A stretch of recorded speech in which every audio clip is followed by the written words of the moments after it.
last week. Or the week before. Or the week before. But now we are. Now we are live. We're here. We're here again. Live. Yes. Almost alive, right? Almost alive, yes. Almost alive. Nearly alive. Alive enough. Alive enough for these porpoises. And that's all that matters. That's all that matters. Yeah. Are you comfortable? Yes, I am. Good. Okay. Okay. Am I sitting straight? Straight enough. Straight enough. Oh, this is my little trooper here. He has been a trooper. So has she. Well, let's wait for everybody to come in. Yes. Give them a moment to join us. I am in a sling, which you may or may not be able to see. Give him a minute. I know. I know you're very excited. He's had a medical adventure. Very excited to share. No, I'm not excited. No, there's nothing nothing exciting about what's happened the last couple of weeks. This will not be a pity party. No, we're not pitiful particles in general, but man, oh man, it has been a time. So hi everybody. Hello. I am sorry that we have been MIA. As I say, it's been a bit of an adventure around here. First off, if you don't know, or if you haven't been watching us before, yes, I'm Leonard Maltin. That's yes. my daughter, Jessie. Hi. And her married name is Jessie Maltin Hadfield. And being a proper married young lady, she's going to have a baby. Oh, well, yes. That was the last time we saw you. We did get to tell you that I am being a proper married lady. Oh dear. No more pain medicine for you, mister. Yes, I am. Again, and so many of you, thank you so much for such kind words. I am officially now 6 months pregnant, which I don't know how it's possible that it's going as fast as it is. But and it's going well too. I'm very lucky. I've been very, very, very lucky to be okay so far. Yeah. Oh, Lee says the Maltinator looks great. Good luck with the new shoulder. Thank you, Lee. Man, yeah. So basically, to explain this as quickly as possible, my dad was in Atlanta for work, first time flying. Yes, my first trip away from home since pandemic. Yes. My first trip to the airport and to an airplane. All of those things. And I flew to Atlanta on a week ago Monday night. Yep. And intending to tape intros for 2 evenings for TCM, a program for Turner Classic Movies, which we were very excited about because we have been shooting all of that stuff here in the house. It's been me and my husband. It's been me and my husband filming my dad for TCM. Yeah. So it was exciting that he was actually going to get to go in person. Yeah, to work with Dave Carter. Yep. And our buddy Dave. And I arrived. I took a noon plane. I didn't want to get up early, so I flew to Atlanta. Got in at night. It was all thought out. The whole thing was thought out. Got to the hotel. Had a late dinner. Had a room service dinner. All these good things. And then got up and walked toward the bathroom of the hotel room. Little noticing that my roll-on carry-on luggage was on the floor right in front of me. He didn't notice that it was and there. I tripped. I tripped over my carry-on baggage and took a real header, a bad fall. Yeah. And I broke the fall with my left arm. He broke the fall with his body, is what he did. He broke the fall with his body, and which we're not going. Not ideal. Not an ideal thing. From there, we're going to cut a lot of the details. Yeah, essentially went to the hospital. I flew to Atlanta to join him because that's the way Jessie is. Well, I wasn't about to have you by yourself anyway.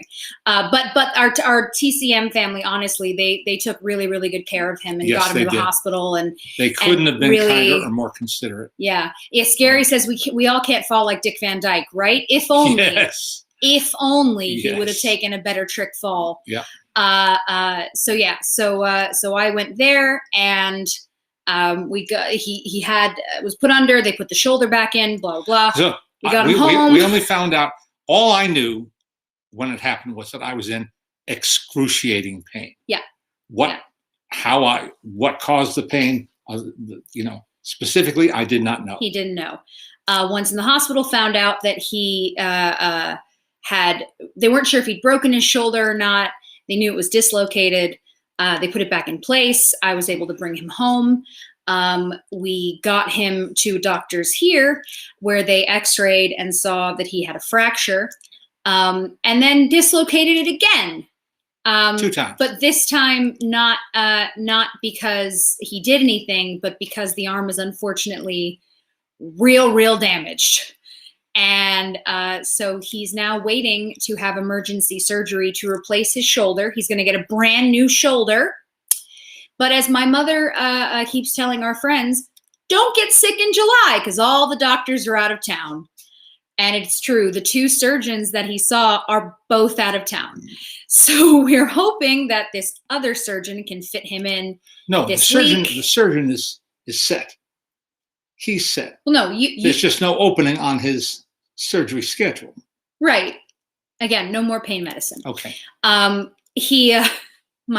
poor dad, he's been in so much pain and has just been a trooper, as I say, through it. He really has. But yeah, so we're waiting for him to be scheduled. And there's nothing we can do till then except try to keep him comfortable. He's in a sling and he is on pain medication, which helps-ish. But if you've ever really hurt yourself, you know that not always enough. And I learned to type as a kid with one finger, but that was a long time ago. So he can't use his left arm, hand. No, thankfully he is right-handed. Which helps. He is right-handed. That's very useful. But he can't drive. Type. And he can't cut up his own I can food. Sort of type, but I will say though, this is good practice for me because I'm getting to do all the things I will do with a baby. Yep. We have to help him put his shoes and socks on, get his shirt on and off, all that good stuff. Yep. Yes, cut up his food, which is terribly important. But yeah, so that's what we've been up to. It's been really fun. I recommend it to everybody. I don't. I'm kidding. It's awful. But as I say, he's been a real trooper, and we've just been getting through it. Someone just asked, what am I due? So because I am an extremely high-risk human being, I don't know when I'm due, which is a funny conversation to have, but I don't. I will be a C-section, so I could have the baby. According to my doctors, it will be any time from October to November. And when you say to your doctor, that's not very specific, guys. That's very specific. I would like to know when I would be having a baby, but the answer I've gotten is at some point in one of these months. So that's as much information as I've been given. So it's as much as I can share. And again, yes, I had IVF and I've talked about it, and a number of you have written to me about it.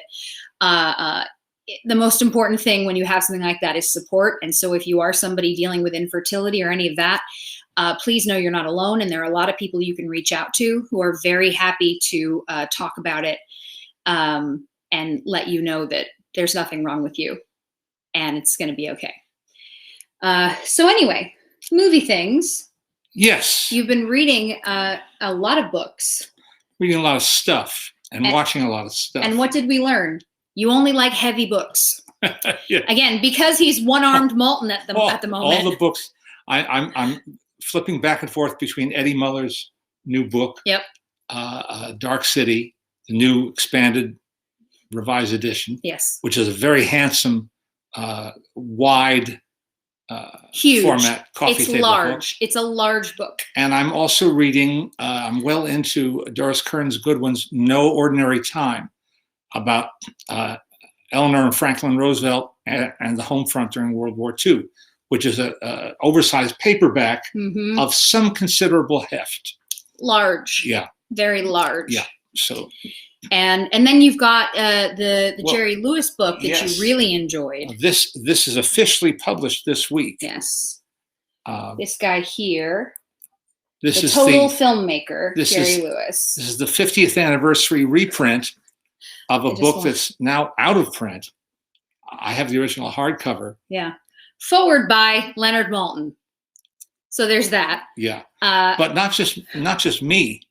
That's us. What I like is on the back, you've got quotes from Nicolas Cage and Eli Roth. There are appreciations by a lovely essay by Nicolas Cage. Yep. One by Dean Martin's daughter. One by Randall Kleiser, and one by Caleb Deschanel, two distinguished USC cinema alum who took Jerry's classes when he taught at USC in the 1960s. Yep. And it's all quite wonderful. And then there's, you won't be able to see much here, but try to show that one. Yeah. This is a great shot. It's in the book here. Some rarely seen photos. And in the back of the book, there are storyboards, script pages, marked up script pages from his films. Anyway, it's back in print from Michael Wiese Productions, W-I-E-S-E, Michael Wiese Productions. And it's online. It's available for purchase. Yeah, you've really been enjoying that. And then you read Quentin Tarantino's book. I did. Which was small, so we appreciated that. Yeah. That was easier for him to hold. Once Upon a Time in Hollywood, the movie has an ellipsis in the title. The paperback does not. If you're keeping track of things like that. This is Quentin's first attempt at writing a novel. Yes. And it is classically a novelization of his movie. Called? Once Upon a Time in Hollywood. In Hollywood, yes. A film I wasn't crazy about. No. I liked some of it. And the first half of the book, I really enjoyed reading. It's very breezy, and it fills in some things that you don't fully get to know in the movie. And that's fun. Yeah. The second half of the book becomes a little less organized and a little more self-indulgent. Self-indulgent.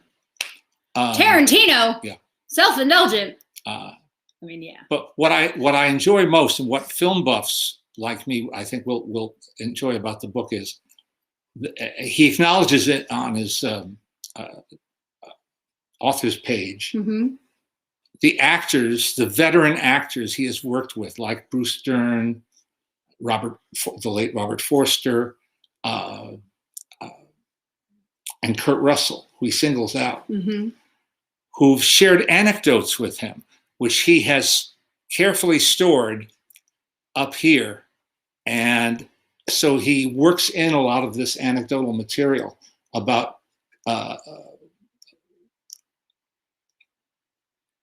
experiences on the set, experiences with fellow actors. There's an entire chapter devoted to Aldo Ray. Now, if I have to explain who he is, I won't. It's not worth the explanation. It's not worth it because you wouldn't care. But if you know who Aldo Ray is or was, and would like to read some gossipy things about his later life, his later career, Quentin has found a vehicle for expressing that. So funny. Anyway, so it's interesting, and it's a very quick read. Yeah. So you've had some good books, which is always nice. Oh man, Ryan Aldridge says Mickey Mouse or Bugs Bunny. Ryan. No, that's not an either or. It's a Sophie's choice, man. You can't. That's can't not do it. That's not an either or. Who would you choose if you had to choose Mickey or Bugs? Who would you choose? Can you tell me about the documentary Going Attractions? Why, yes, we can. Jason is asking about that. That was produced and directed and written by April Wright, talented filmmaker. We had her on the show. We had her on our podcast, and you can hear her talk about that film and her Great Movie Palaces. Great Movie Palaces, and the one about stunt women. Yeah, which is really good. Which is really, really good. They're all good. Yeah. Going Attractions is she basically went from, and she's been doing it since 2007, 8, 9. Yeah. It's a long time. Well, they're all under the subhead, under the umbrella of Going Attractions. Yes. With a colon and then Yeah. One is about movie palaces. One is about drive-in theaters. Yes. And I'm in the movie palace one, and I was happy to be. And we shot our segment at the what is now called the Ace Hotel. Yeah, downtown United LA. Artists Theater on Broadway, downtown Los Angeles. Rococo design, supervised by Mary Pickford, one of the founders of United Artists. It's a great, great place, which was closed for many, many years. Yeah. Unfortunately, downtown LA has a number of gorgeous buildings, like really beautiful architecture, great buildings. But because the area is not great, some of them were just not maintained the way they should have been. But there are groups like the LA Conservancy who have events like The Last Remaining Seats, and you can go and see fantastic films which there. Of course didn't happen last year. Well, pandemic. Nothing happened last year. Or this year, pandemic. But we'll be back next year with fingers crossed. However, there's one other piece of news about the theaters on Broadway. There's a new Apple store on Broadway in what used to be the Tower Theater.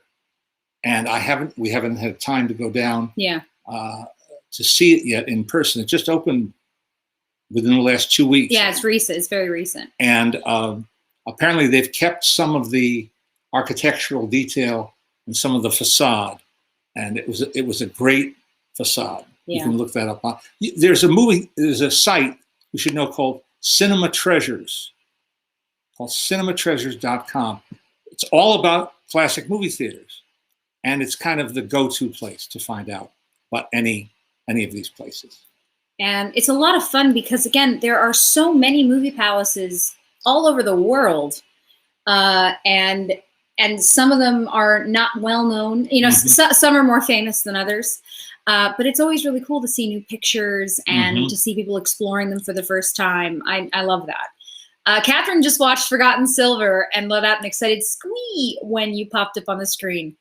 If you have not seen Forgotten Silver, we will not tell you anything about it because the whole point is you have to just watch it. Forgotten Silver. It was created by Peter Jackson. Yes, the same Peter Jackson who made Lord of the Rings and The Hobbit. Yes. And this was an early endeavor of his, and it's a Peter Jackson documentary. So that means not your father's documentary, not a typical documentary. But that is all we will say. Yeah. We love Forgotten Silver. I cannot recommend it enough. I'm proud to be a part of it. Yes. Oh, the Fox in Atlanta. While this one was in the hospital, we were but blocks away from the Fox in Atlanta and did get to drive past it, I think, twice. One of the truly magnificent theaters in the world, not just this country, in the whole world. And you did a tour there. How many years ago? Well, we went down there for was it for the wedding? For the wedding. Then that's probably sick. My cousin got married. My cousin is from Atlanta and got married there. And so a few years ago, I guess it's got to be 8 or 9 years, I guess. We took, Alice and I took a tour, a guided tour. What a wonderful tour. What a wonderful place. 5,000 seats. And the history of it, the details. And it's now a performing arts center. A lot of touring Broadway shows. I think Hamilton is what was in the... I think that's what was there. We were just there the other day. I don't think it's open yet, but that's what the signs were. Orion says he picked Mickey. That again, I don't know that I could choose. I don't know that I could choose between Mickey and Bugs. I don't know. They're so different. Yep. That's the thing. They're so different. Ken says he's been rereading Movie Crazy and Hooked on Hollywood. That's wonderful. Thank you. Those are some of my dad's books. As we mentioned before we took a medical hiatus, my dad has a new book coming out in October, and I'm very, very excited about it. And I'm so excited for you guys to get a chance to read it. And you've got so many good stories in there. And that's called Starstruck. But the most recent books you have out are Hooked on Hollywood. That is, I guess, 2 or 3 years old now. Yeah. And then one or the other. It's definitely one of those. it's there. But it's another book I love because I just love people getting to hear your stories. That's the most fun part of everything we do. Your stories. You got nice stories. Do you have any memories or thoughts about Robin Williams? Yes, it was just his birthday. And a lot of people have been talking about him. I had many nice encounters, memorable encounters with Robin Williams. But the one that stays in my memory is the first. The one that is most important to me was the first one. It was a promotional junket for the movie Awakenings, a film I liked a lot, with Robert De Niro and Robin Williams. And it was not his first serious role, but it was at a time when you didn't know whether you're going to be seeing a comedy next or a drama next. Right. And this is a drama where he played the late Dr. Oliver Sacks, the brilliant man who became a best-selling author and who had an insatiable curiosity about the world, about the human body, about the human brain. In this case, brain being the key word. He was assigned to work at a medical facility in the Bronx, and where the people in this particular ward were catatonic. Just, nothing could reach them. And then something did. And he explored that. Anyway, Robin Williams, so I got on a plane. Everybody got on a plane to go to New York because that's where De Niro was. Mm-hmm. So they had this junket in New York populated by Angelenos. Yeah, well. And we all got there, and I'd never interviewed him before. And at the time, Entertainment Tonight was using videotape, 20-minute load videos, cassettes. Isn't that right, Logan? Yeah. And from the moment he walked into the hotel room where we were shooting, Mabel, to the moment he left, he was just charismatic, funny, charming, engaging, serious when it was appropriate to be serious because of the subject of the movie we were discussing. And I called my boss and said, just run this tape. Yeah. Don't edit it. Don't turn it into a story. Just run this tape, start to, which of course they didn't do, but they could have. I was just knocked out by him. And the fact that he knew when and how to be serious in the middle of fooling around or doing that stream of consciousness ad lib thing that he could do so seemingly so effortlessly. And then I met him casually on a number of occasions as well. He's just a one of a kind, one of a kind, and very kind and generous to me. Yeah. Well, you're a nice guy. People like you. But no, he was very. Everyone I know who had any interaction with him fell in love with him because he was just that kind of person. He was very warm and obviously very funny, but also incredibly intelligent. Yeah. So it's. I met him one night backstage at the Beacon Theater in New York when I did a cameo appearance in The Night of Too Many Stars. Yes. Fundraiser. Well, yes. That's when you were Sarah Silverman's date. Yep. Which. So another story. A whole other story. Whole other story. Anyway, in the green room, there was Robin. Yeah. And I went over and said hello to him, and he gave me a friendly hello, and he introduced me to an elderly woman who was with him, who was Lillian Ross, one of the great writers and contributors to New Yorker magazine. She wrote an essay on the making of John Huston's book, The Red Badge of Courage, that became a book called Picture, which is still relevant, still around. And Angelica Houston wrote a new foreword to what is the current paperback. Anyway, she was there working on a story about Robin, and he introduced me to her. So I met Lillian Ross. That was cool. They say I think the reason so many of us were affected in the way we were by his death was because he did bring us so much joy. Yeah. That the idea that wasn't enough for him I think that kind of broke our hearts. Mhm. Is for someone to mean so much to you, you wish you could say to them, no, you don't understand. We don't want you in pain. We love Yeah, you. yeah. You know, I feel that way about any artist who either takes his or her own life, Mhm. or who doesn't enjoy their own Yeah. gifts. Yeah. Billie Yeah. Holiday, Charlie Parker. Oh, so the list many. is endless. So many. We get so much out of those gifts. I wish they could. Yeah. Yeah. Well, I'll never.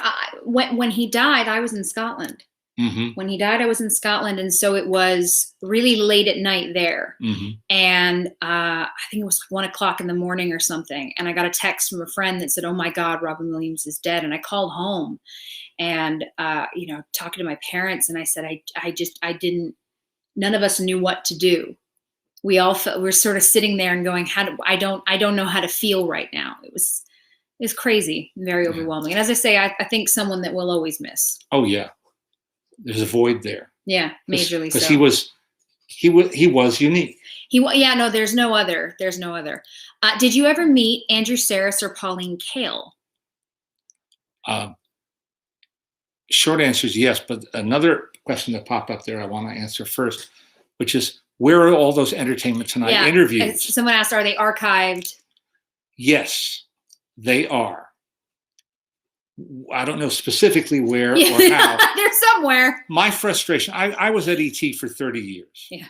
And so I shot a lot of video for them and interviewed a lot of people, some formal sit-down interviews, sometimes covering a premiere where I just got a sentence or two. Mm-hmm.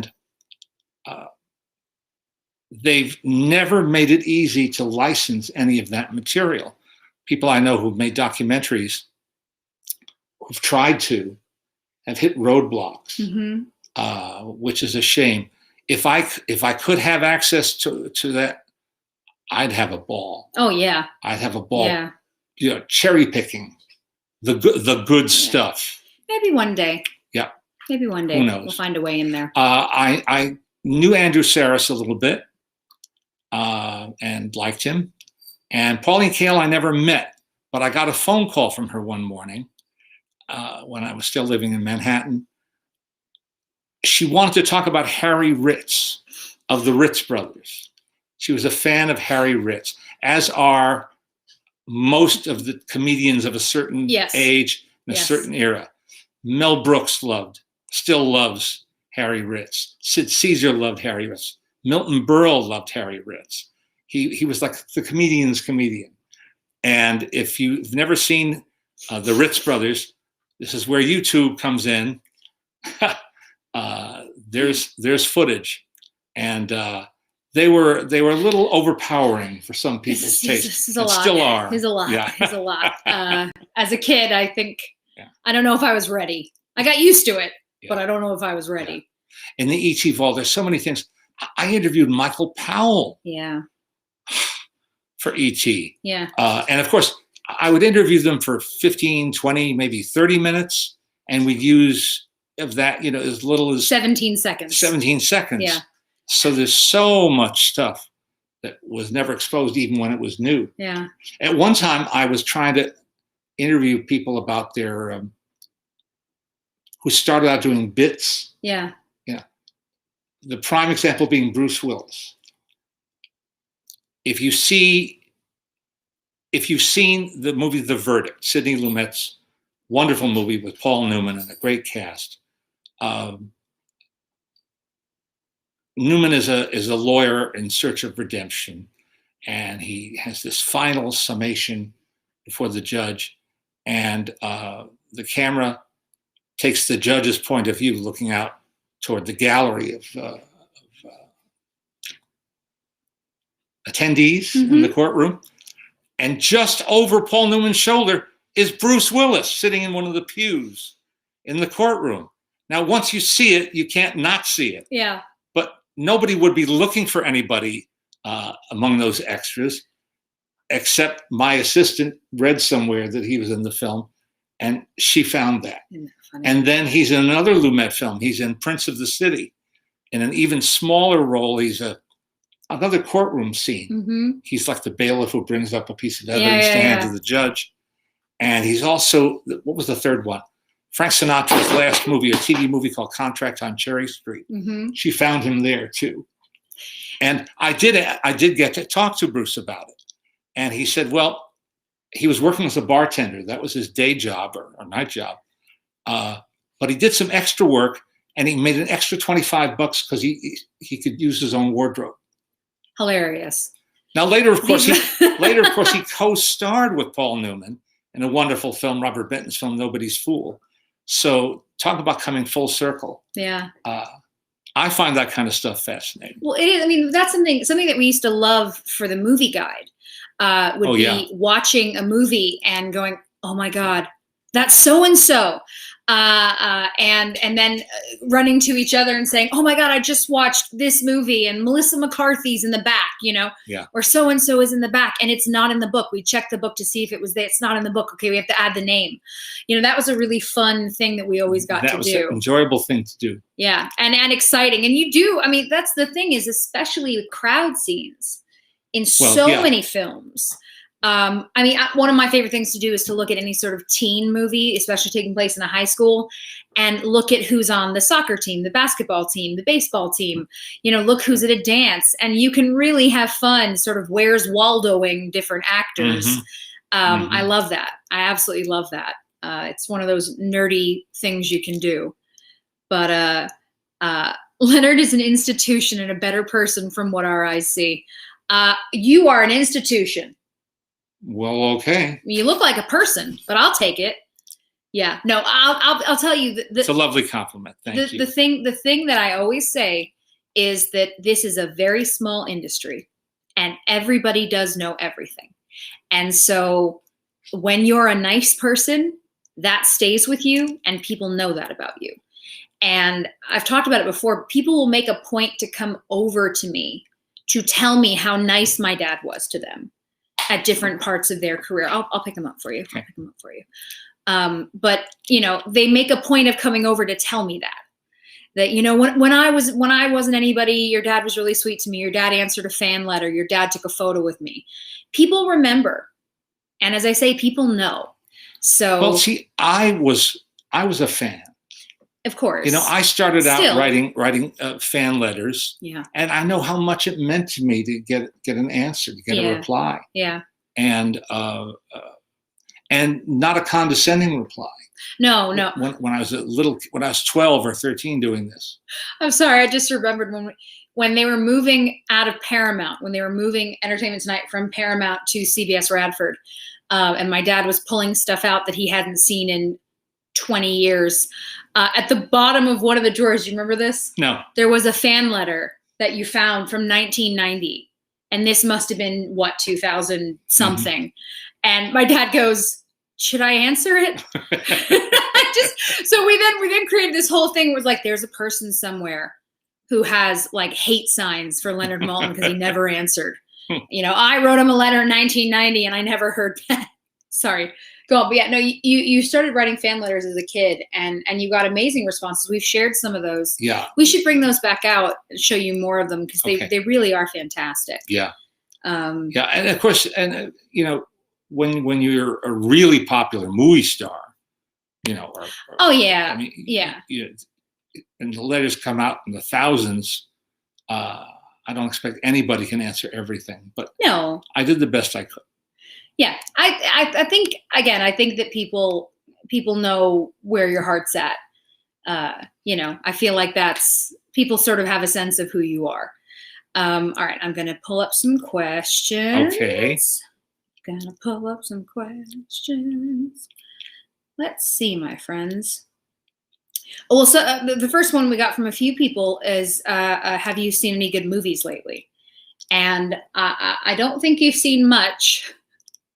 Well, if you haven't seen Pixar's Luca, is wonderful. It's a wonderful movie. Great looking. Yeah, fantastic looking. But also charming and original and heartfelt.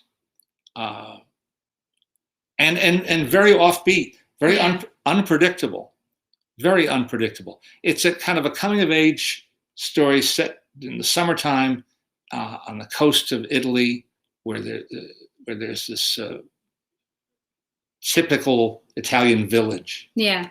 with typical Italian villagers, and two boys have an adventure. Yeah, it's beautiful. I will also say that on the plane, I got to see Onward.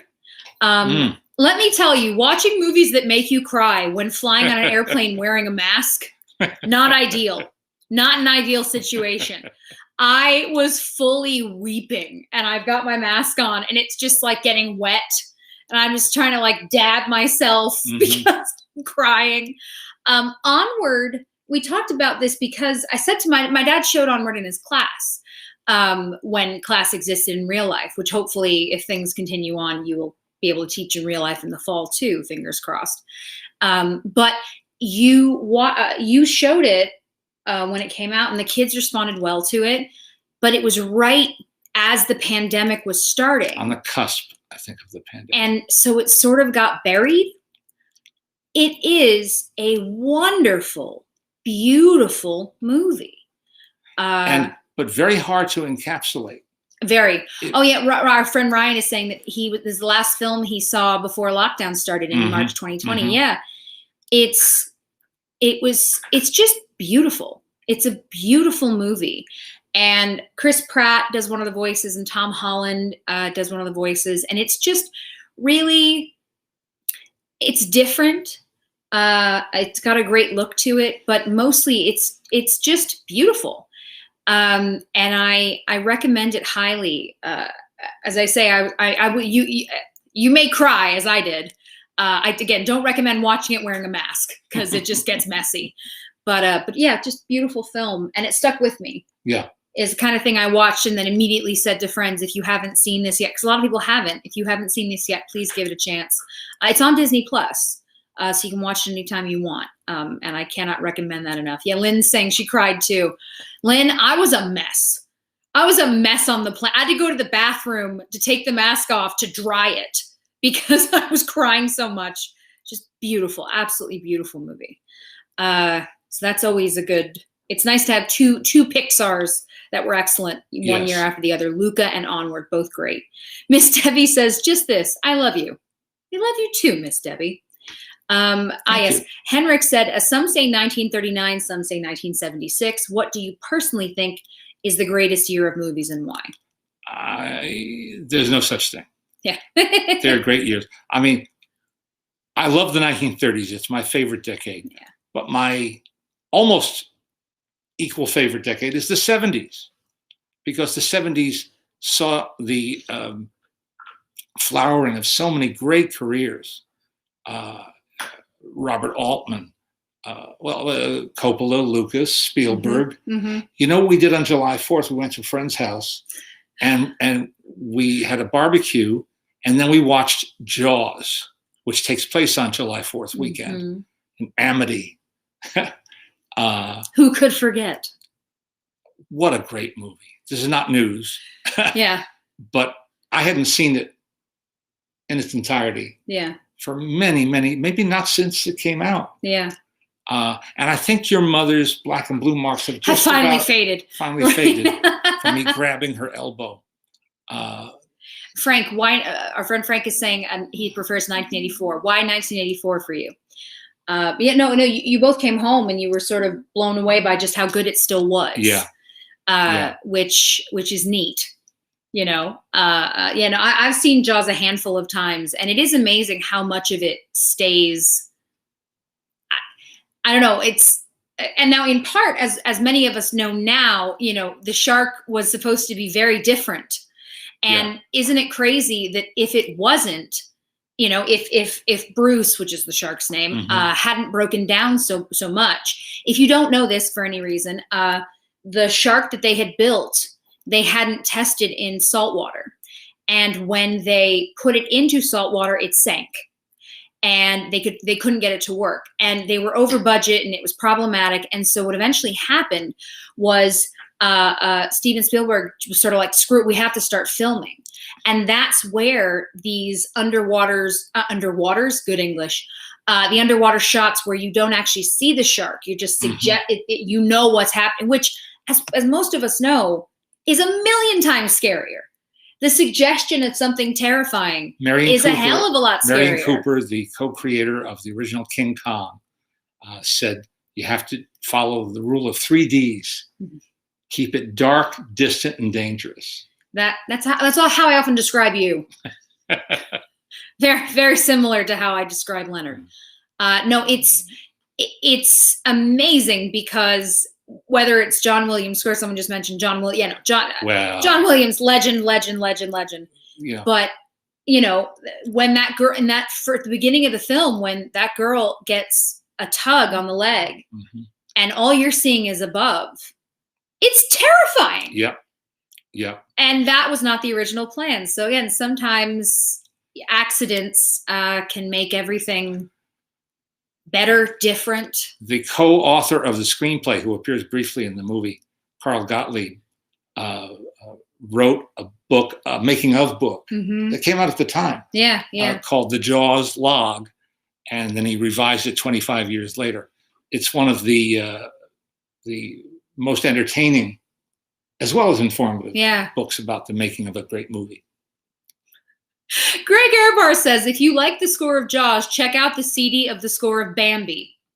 I'm not going to lie, Greg, those seem a bit far apart. I understand they're both fantastic scores. But, oh, you like Jaws. You know what you're going to really like? A dead deer. No. Still the worst thing ever, by the way. I will never, ever get over. We saw Bambi not that long ago. They did a restoration. And I was sitting between my parents and was still incredibly upset. All these years. How could you not be? No, it's very upsetting. How could you not? I don't like it. Yeah, Casablanca was a lot of magical accidents. Absolutely, same thing. Yeah. A fun one there is a lot of people don't necessarily know. Many who love the film do. The last line of the film was added when? Was added in post-production. Yeah, it's way after, way after the movie was finished What physically. Is Greg saying? Greg says the music in Bambi is very, very much like the music in Jaws. Oh yeah. It's just funny. It's just a funny concept. I just love the idea of like, these are my 2 favorite scores, Jaws and Bambi. Thing. Frank is saying that the reason he likes 1984 so much is Temple of Doom, Spinal Tap, Karate Kid, Ghostbusters, Beverly Hills Cop, 16 Candles, Purple Rain, Amadeus, Footloose, Police Academy. All good. Well, almost all good. Oh, I mean, good in the sense that these are movies that have lasted. Let's go with that. No, Police Academy. I know. Yeah. We still love you, Frank. It's all right. No, I feel like you could play this game a lot if you are someone who is looking at studying film for the first time. You will be sent to the 30s and the 70s almost immediately because they are iconic. They are truly iconic. And there's a lot there. I was hired by Entertainment Tonight in the spring of 1982, and it's when I started having a job that required me to see a lot more movies than I normally would. Yeah. And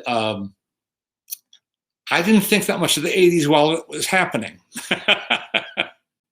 I saw a lot of things. I mean, that list is a very strong list. Yeah. But that's not all the movies that came out.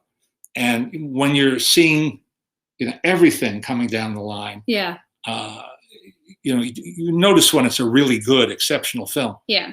But when you're weighed down, it's tricky. Oh, come on. Jason says 1970s, 1960s to present sucks. Well, Jason, that's just not a fun way to live, is it? No, there are in the same with music, movies, TV shows, whatever. There's something good everywhere. You're going to find something, Well, we just watched Ted Lasso, season 2, show episode 1 last night. I love that. Thoroughly enjoyed it. So good. Thoroughly enjoyed it. And you finished Hacks a few weeks ago. My husband and I just finished Hacks. That show just got better and better with every episode. I feel like Jean Smart has finally gotten to a place where people are understanding just how ridiculously talented she is. Some of us have known, but my God, Hacks, which is on HBO Max, which works sometimes. If I could pick up HBO Max and smack it, I would definitely do that. I would join you. Thank you. It just doesn't work. Half the time, it just doesn't work. Anyway, Hacks is fantastic. It is fantastic. Definitely takes a bit from Joan Rivers. The character is a bit of a Joan Rivers. But not a flat out. Not too. No. It's not a portrayal of her life. It's not anything like that. It's similar in that this is a very successful female comedian who came around before there were many who did what she did.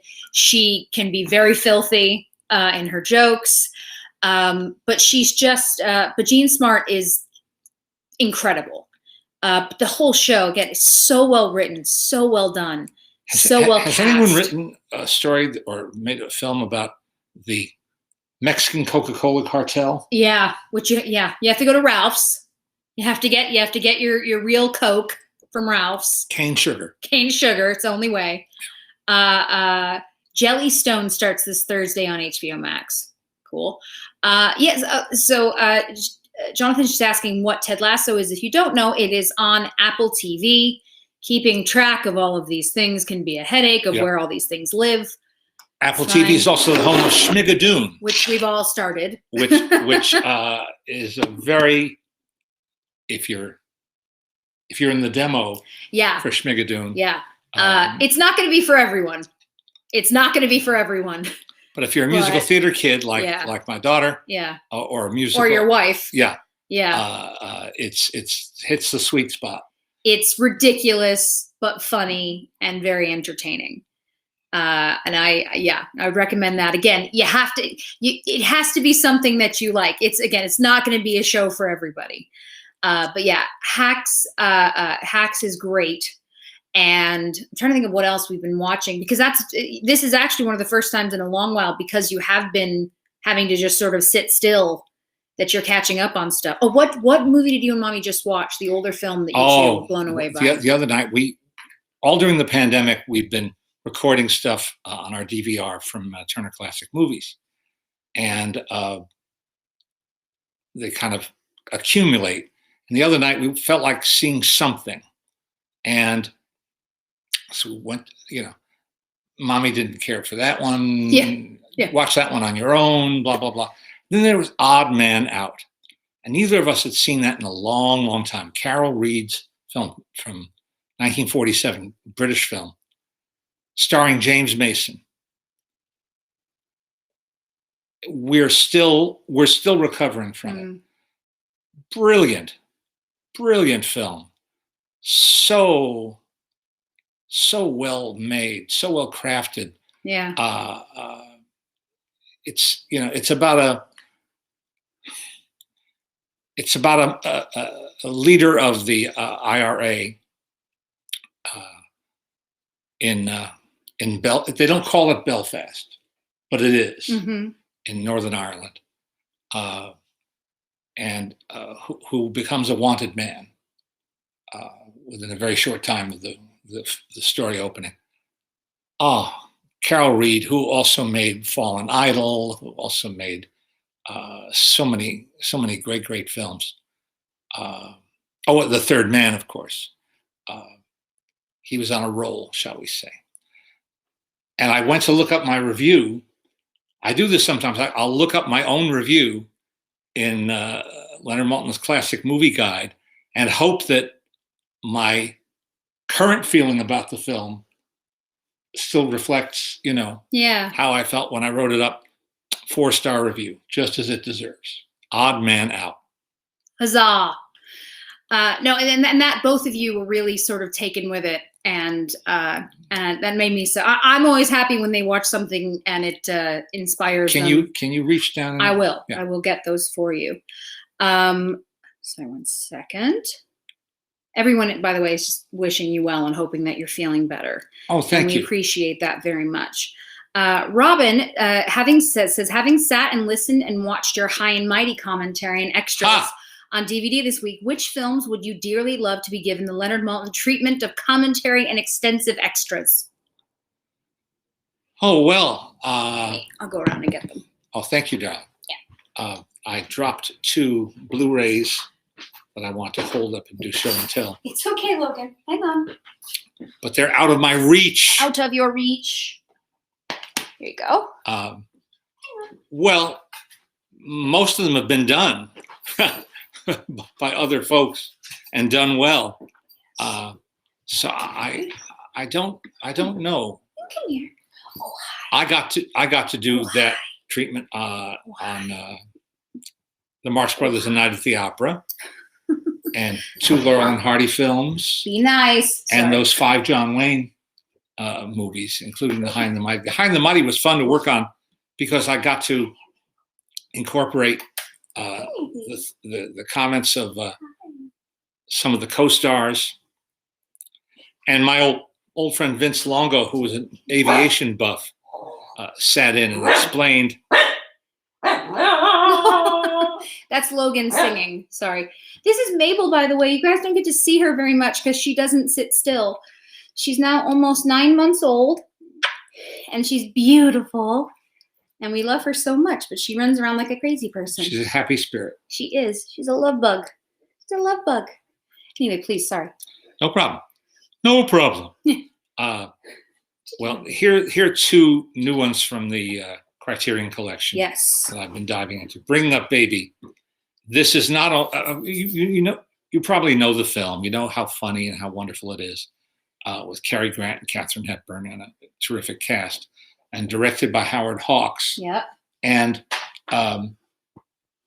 based on a screenplay written by Hagar Wilde, who was a short story writer. I don't think had done any movies before that, and Dudley Nichols, a very experienced screenwriter. Well, this disc and the booklet that comes with it is like a masterclass on bringing up baby, because they reprint the short story that appeared in Collier's magazine, so you can read the origins. I read the story; it's amusing, but I wouldn't have seen the potential in it that somebody at RKO did. And then there's a great interview with Howard Hawks, the director, and another interview with Peter Bogdanovich talking to Howard Hawks, which is always neat. Peter does a full-length commentary. Scott Eyman does a wonderful sort of audio essay about Cary Grant and where this fit in his career and in his how it made use of his strengths. And his gifts.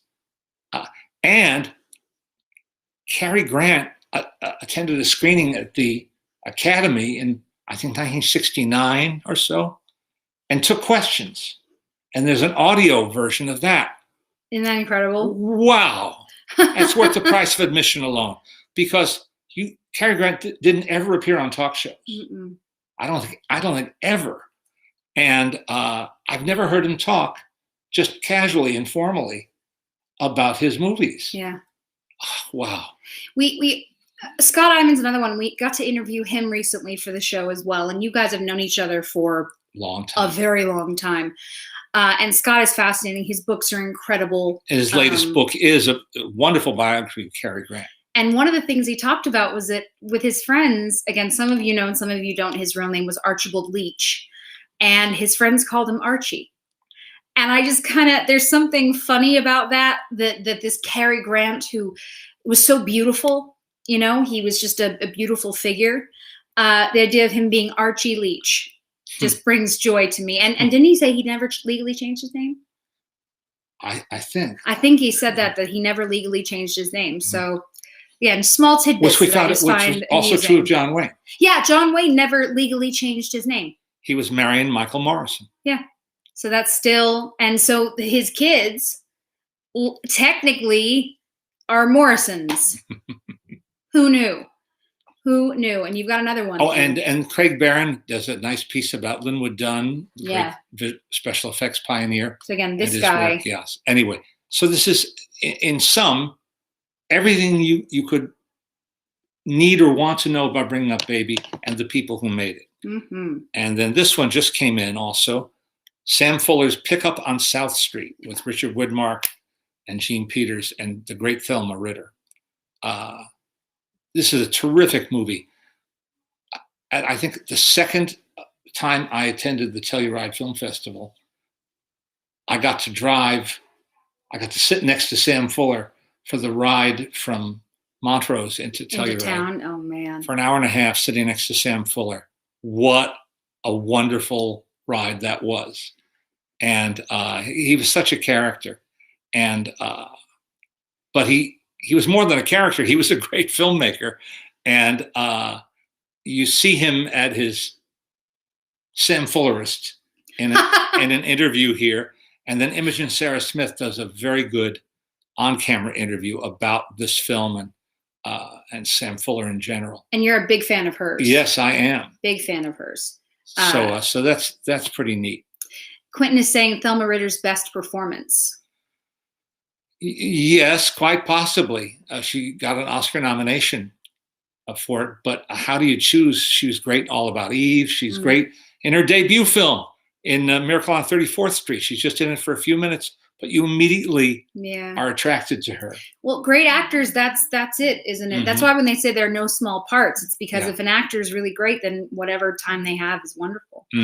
Frank said that he recently bought the Criterion edition of All That Jazz and loved it. You honestly can't go wrong with Criterion. There's a reason that they're known for what they do. They're the gold standard. They really Other people doing good work. Yeah. And goodness knows our friends at Kino Lorber. Good grief. They don't sleep. Genuinely. I believe they don't sleep. And I feel like they must have a courier.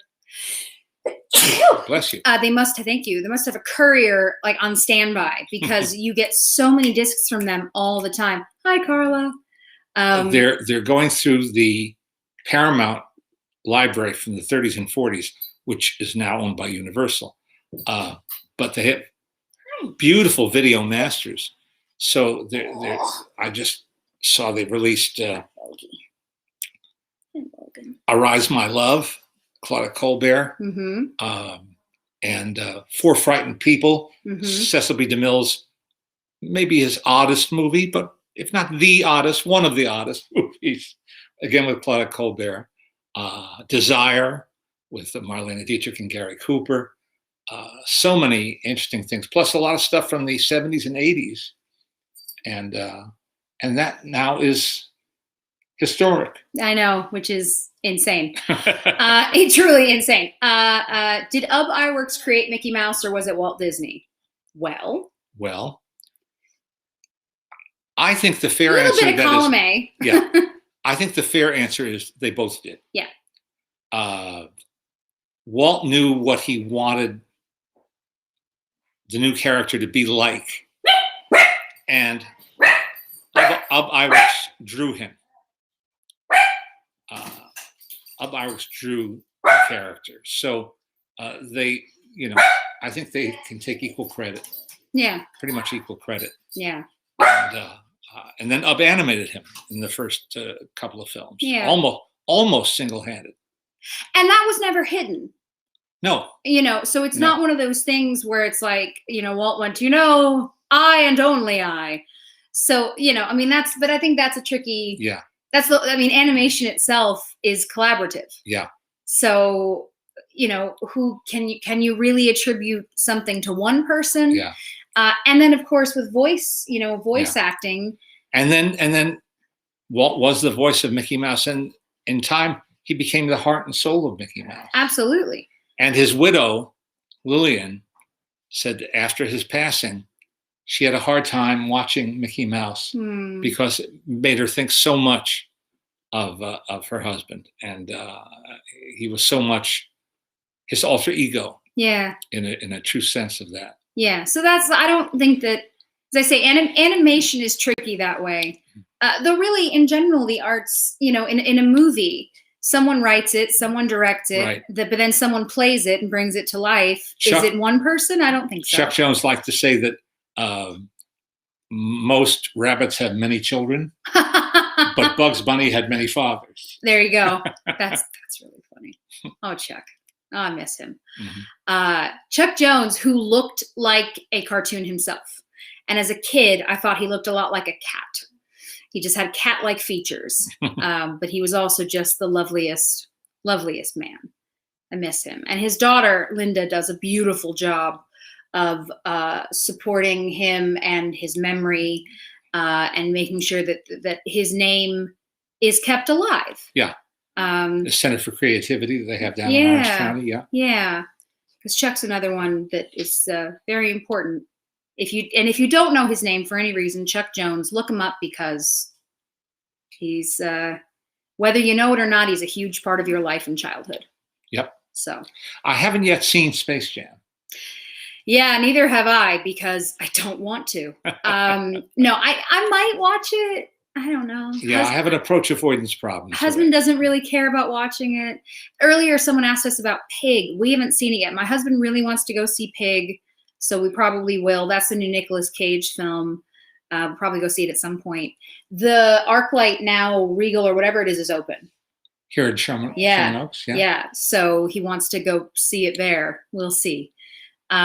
John Hutchins says he only watched the animated parts of Space Jam. Probably a good thing. I did laugh because Hulu has the first Space Jam. So I love the idea of Hulu going, oh, you think people want to watch new Space Jam? You are wrong. They want old Space Jam. I want neither particularly Space Jam, but I'll watch it. Thank you, Mabel. Mabel says, I will also watch. Yes, you will. I haven't seen a lot of other new movies, quite honestly. Some, frankly, don't interest me. But then also this. This has meant, Carla says it was all right. Yeah, that's the thing. Nobody I know was particularly in love with it. The movies that have interested me, I'm intrigued by Joe Bell, the new Mark Wahlberg movie. I think everybody wants to see the Matt Damon Stillwater. We want to see Stillwater. Definitely want to see that. I am intrigued by Old, though no one I know who's seen it liked it, which is the new M. Night Shyamalan movie. I am intrigued. I do want to see it. As I say, no one I know has liked it, but I still want to see it. I'm trying to think what else. We went to theater and saw Black Widow. That's the first time we've seen trailers in a long time. See, there's a handful. Someone earlier asked about Jungle Cruise. Another one that I can't muster. No, I'm not judging without seeing it. Yeah, not at all. Just really as a movie goer. Yeah. I don't know that. I'm all that interested. Not really. not really. It's terrible. The biggest change for my dad in his career is that he used to have to watch movies because he'd be talking about them on air, writing them up for the book, etc. And I still post reviews on my website, leonardmaltin.com. But you don't have to see stuff as much anymore. Yeah. So if you don't, I post reviews as I choose to. Yeah. You get a chance to sort of see more of what you want as opposed to having to see everything. Yeah. So Carla is our friend, the Curvy Critic, Carla Renata, and she's saying that Joe Bell and Stillwater are fantastic. She heard that Old is fair, and Jungle Cruise, she just included this emoji. So I feel like, that's sounds about right. It's great when you watch a trailer. The new Ryan Reynolds one, and Jodie Comer looks kind of ridiculous but fun. So I'd like to see that. It's nice to be excited about movies, but also, in your case, lovely to just get to catch up with the stuff you really want to watch. Yeah. And there is, thankfully, a lot of really good TV. Yes, indeed. A lot of really, really good TV. Thank you. George says, my daughter loves your hair. I have a very specific demographic, George. Children think I'm the coolest thing they've ever seen. Adults ask me why I choose to do these things. But kids, they love me. When I walk around, kids will follow me, and I kind of love that. I get asked a lot if I'm a fairy or a princess or something, and I feel like if kids like you, you're doing something right. And there you go. Yeah, a Free Guy. Free Guy is the new Ryan Reynolds movie. It looks like fun. I just want to have fun right now. That's, if I'm going to go to a movie, I want to have a good time. Yes, you can almost see my mother in the background. She's come downstairs. Oh, yes. Edgar Wright's The Sparks Brothers doc. Yes. I did enjoy the Sparks Brothers documentary that Edgar Wright made. And so did my wife. We were Very surprised. Yeah. We were Hi. unaware Hi, of them, Luke. and now we're fans. Yeah. So that's a good one. That's a good doc. As I say, there's a lot of stuff, but thank you. I'm 68 and I love your hair. I appreciate that. No, you know what? You have to do things that make you happy, right? You have to do what you enjoy. I like having silly rainbow hair and silly rainbow tattoos, and it brings me joy. So some people don't like it, and that's okay. They're allowed. They don't have to do it. You know, now another current film that I should comment on. Yes. We saw Roadrunner, Not the meat kind. no, the documentary about Anthony Bourdain. Yeah. Done by Morgan Neville, who's done several good films. Really good. Yeah. And it was interesting. It held my interest completely, but I never watched Anthony Bourdain. So I did. I'm not a fan. I'm not a fan. Yeah. But I was never, never into him and his, his whole thing. So I felt I was watching it I was too ignorant of the subject matter. Yeah. I don't like the word ignorant for you. Just not familiar. Yes, unfamiliar. Unfamiliar. Unfamiliar. I loved him. Did you talk about Odd Man Out?